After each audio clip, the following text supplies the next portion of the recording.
All right, guys, welcome back. Today we're going to do another Immortal Hulk. This is issue number 28 from Marvel Comics. This is really one of those that I need to complain about. Again, covered by Alex Ross. And so this is more, it's not even about the Hulk. It's about why, again, this is, okay. For those who are new to my channel, I hate it when people, waste a page with just stupid text. I call it stupid text. Maybe you like it, but every Immortal Hulk book has this in it, with a different text, and I think it's just waste of paper. Personal opinion. Anyway, so we start here. Well, I think, okay, what is this art? I don't like this art at all, and there's two artists in here.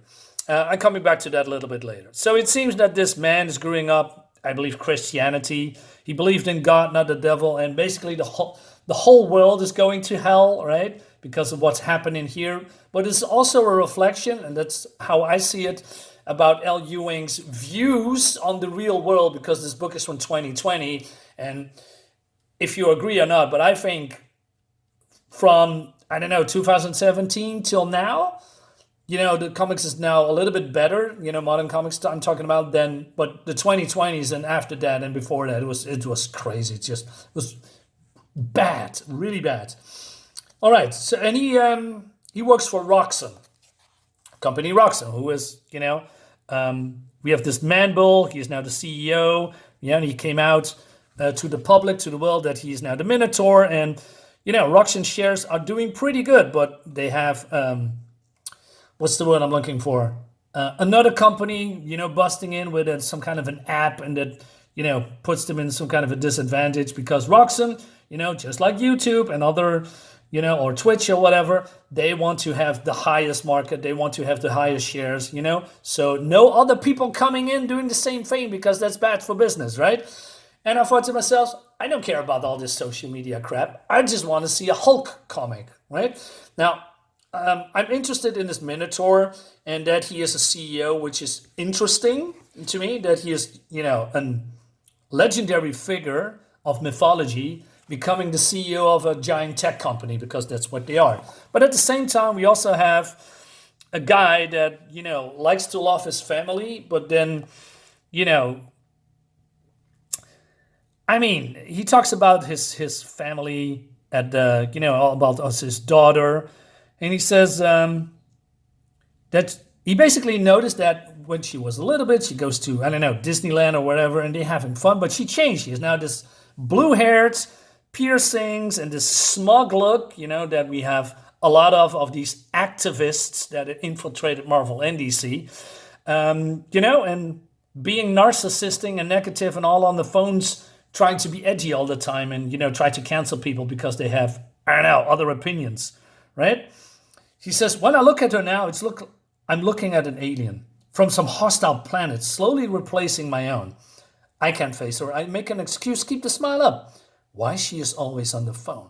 That's a good question, right? So he basically goes to his work and he feels safe there, but he also has a little bit brain rot because, of about the brain rot that you get if you are on social media too long. You to start believing things that you probably should question, or maybe should, look to other sources if it's actually true. And this guy's afraid of what's the world become, right? And he needs to protect himself. So you have a little bit of a notion here where this is going. And there is a group of protesters, The Hulk is inspired satanic youth gang. They call him the TEEN Brigade, or the Hulk TEEN Brigade. I'm not afraid of them, he says. I've never shown fear in my life. But when I'm out on the streets, I like to be prepared. People like me, we made this country. This whole damn world, we made it for our children. We can still take it back. A lot of, 2020 talking points been dripped into here. And then we go to the CEO, and this was, a lot of people graffiti, and this Minotaur is not very pleased. He has a bad day. He has some yes men surrounding by him, giving him advice, etc. But he I don't know, envies, or he wants to have a little bit more gratitude, from other people about what he's doing, because he's working hard. He tried to, reach certain heights in Rocks and Company. Well, the Hulk is a chaotic entity, right? He's doing just stuff, and people, youth are basically revering the Hulk, having a fan base. Yeah. Okay. And he has problems with that or something. I mean, why should you? Why would you care? And this guy, this yes man, talks about, social influences and YouTube. What did they call it? RocksTube. And he says, I don't need yes man. I need someone to, gives me correction. All right. So the other one says, hey, the Hulk is a chaotic factor here. We did a win a contract to solve that problem. He says, okay, let's get coffee. Let's get started on talking about that, right? Meanwhile, we have, this bad guy. He's not a bad guy. He's just a loving father. But Ewing, the writer, paints him as a really bad guy because he's blonde, he's bulky, he has this mustache, he's probably Trump voter or something like that. It's not really here, but that's what I'm assuming. Because that's what I'm assuming, right? And they paint this guy as a worse piece of shit because of what he's doing later. And, he wants to protect his country. He thinks about his family, having, a great day with his daughter, but his daughter's being estranged from him. And, and he's listening, you guessed it, to social media. And that radio guy talks, all the right points, and he's believing them. And, like I said, you're getting brain rot from listening to only and looking for only one thing. If you see certain group of people as bad, that's the only thing that you're gonna see. If you are, let's say the word racist, if you are saying this guy is racist because this guy has an opinion, or he is the N-word, the German word, then it must be so because that's how I think it, because everybody tells me that he or she is that. It's just crazy, right? You have to form your own opinion and not stuck on social media all the time to get brainwashed. That's actually true, right? And so he's going outside and he's thinking they might be devil's children. So, and then we have all these Antifa activists. I mean, it's not true, but that's how I see it, because I'm sick to death of activists and protests and crying and shouting, etc. Right? And although they do nothing here except for shouting and being angry all the time, he realizes that maybe this could be his daughter. And again, that's what I mean. You try to raise a family, and then your son or daughter turns into a blue-haired activist that shouts, "Oh, you're a bigot. You're a phobe. You're an ism." All that crap. And now this suggests that something happened. It's not your fault, honey. The devil was in her, right? The police says also, and he says, the dyed hair, the stupid piercing, the one I keep yelling at her to get rid of. That alien look, like one of us is from another planet. I know her, but she's wearing his face, the Hulk. She might as well be a stranger. And if I don't know it was her, I could feel threatened. So Ewing's basically saying, I know and maybe know it's my daughter, but I'm going to pull the gun anyway. What kind of crazy thought is that? Why would you do that? Why would you write something as stupid as that? I mean, they are just standing there, and if you are a single guard, you see the smashed windows here behind him. Yeah, I can imagine you could be threatened. I mean, where are the other guards, by the way? Okay. Anyway, so then the whole thing is, I forget this whole plot here, but it's not about the Hulk here, that they took contracts to take the Hulk out. No. Basically, it's all a game, right? A simple grift. We got our check from the government, spend a third of it chasing the Hulk around, and ask for more. Everyone would have their kickback. Everyone would have played the game, but the Hulk doesn't want to play a game. He wants a real fight. When I fought gods, I did it by unleashing the beast inside. It was the right strategy for that enemy. But basically, he's now saying, hey, let's not fight the Hulk, but use him. Basically, is this ads? They're gonna monetize the Hulk, and this yes man says something wrong. He kills him, and he says, "Hey, I don't object to being corrected, Rodolphe, just as long as it's respectful." So yeah, I mean, this guy is still dangerous, right? He's still a bad guy. So they basically come up with an idea to monetize the Hulk by, he says we package him. So the other one comes. Let's say the other one comes up with an idea, and that leads us to what's happened on the next page. And what happens on the next page is that this poor guy is feeling threatened, and he shoots. And there is a sound like a bomb dropping, and the ground shakes so hard the gun goes. And it doesn't matter what I would have done. They called the TEEN Brigade. These are the devil's children, right? Basically, he says, I want the world back as it was, but he cannot get it back. So he shoots, although, why? I mean, you are a trained cop, or trained, well, maybe not a cop, but maybe a trained guard. You just don't pull your gun and shooting at, I don't know, teens, right? That's not what you should do. But L. Ewing writes him this way.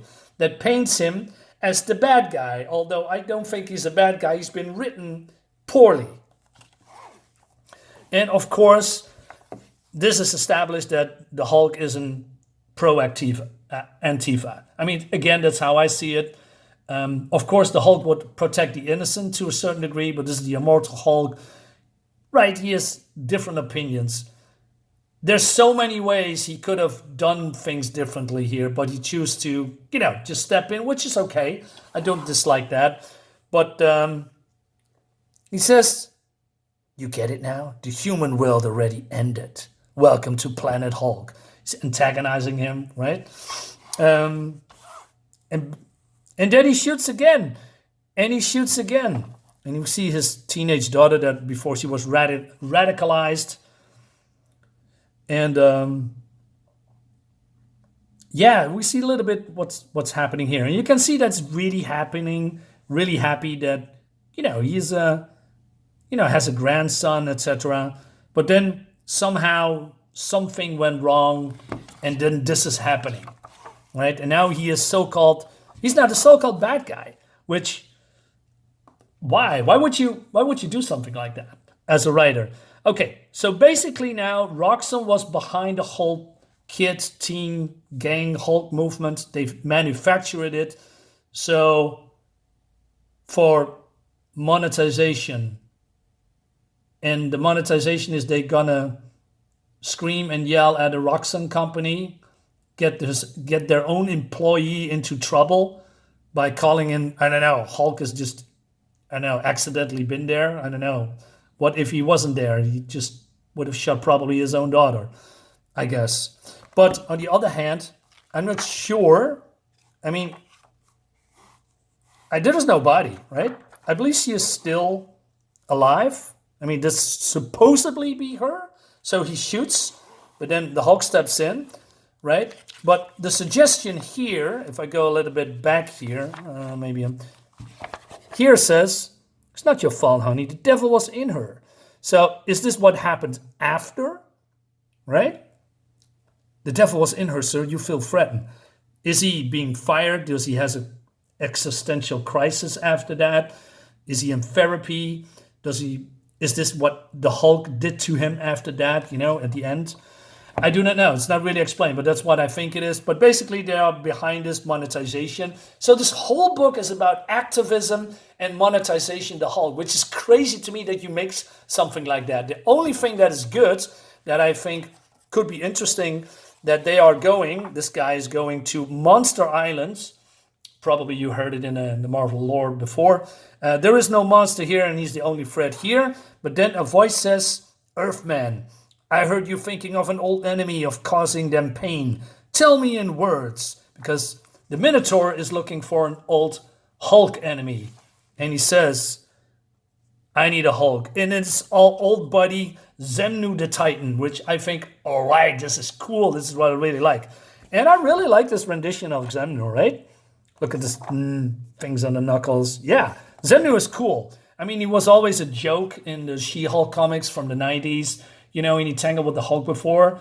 And yeah, but later he was just written as a joke. But now he's back in a more probably serious way. We're gonna find out if it's actually good, but you know, that's for a future issue.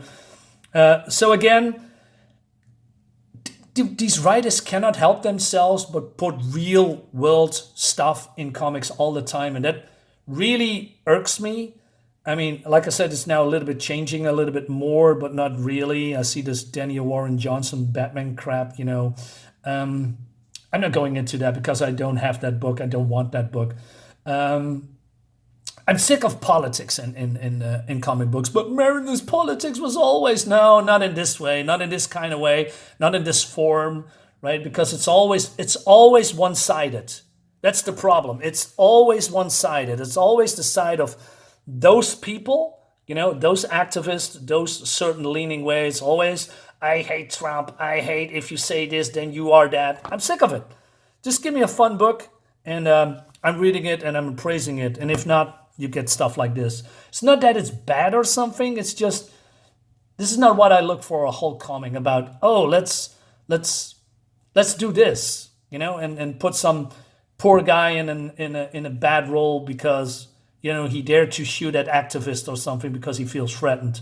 No, probably you shouldn't shoot then at kids. I mean, that's what you shouldn't do. But I mean, if these guys are attacking him, what would you do? What should you do? You should defend yourself, you know?